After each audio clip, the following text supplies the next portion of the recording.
ரொம்ப ரொம்ப நீங்கள் எல்லாம் கொடுத்து வச்சவங்க. நாங்கள் ஸ்கூலில் படிக்கும்போது, கவர்மெண்ட் ஸ்கூலில் படிக்கும்போது எங்களுக்கு ஒரு எந்த ஹெல்ப்புமே இல்லை.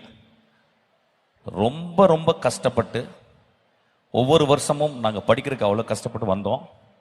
இன்னைக்கு உங்கள் வாழ்க்கையில் இந்த அரசும் முதல்வரும் எனது மதிப்பிற்குரிய என் இதயத்திற்கு சொந்தமான தம்பியும் புன்னகை அரசர் அன்பிலும் 3 பேரும் சேர்ந்து உங்களை பத்திரமா பார்த்துக்கிறாங்க.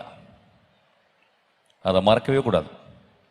அவ்வளவு நல்ல திட்டங்களை உங்களுக்கு படிக்கிறதுக்காக சொல்றாங்க. நீங்க படிக்கணும். இனி வாழ்க்கையில் உங்களுக்கு எந்த முட்டுக்கட்டையுமே கிடையாது. எந்த முட்டுக்கட்டையும் கிடையாது. உங்க வேலை படிக்கிறது தான்.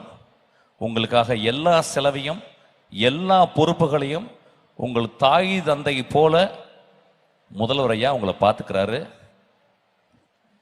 துணை முதல்வர் அதை வழி நடத்துறாரு. எல்லா நல்ல திட்டங்களும் மக்களுக்கு போய் சேர மாதிரி அன்பில் பார்த்துக்கிறாங்க. நான் அவங்க 3 பேருக்கும் பர்சனலாக நான் கடப்படுறேன்.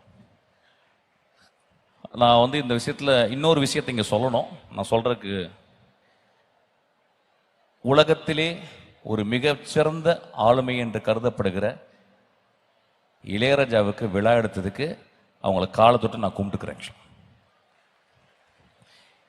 உலகத்தில் எந்த அரசும் ஒரு இசைக்கலைஞனுக்கு எடுக்காத ஒரு விழாவை ஐயா முதல்வர் ஐயா எடுத்திருக்காரு. அவருக்கு நான் ரொம்ப கடமைப்பட்டிருக்கேன்.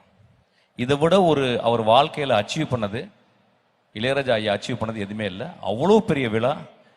இந்த உலகத்தில் இருக்க எல்லா தமிழர்களும் பார்த்தாங்க அந்த விழாவை. அப்படியாப்பட்ட விழா எந்த கலைஞனுக்கும் எந்த உலகத்தில் யாருமே எடுக்கப்படாத ஒரு விழா எடுத்து, அதுக்காக ரொம்ப நன்றி. தம்பி பேசுடா.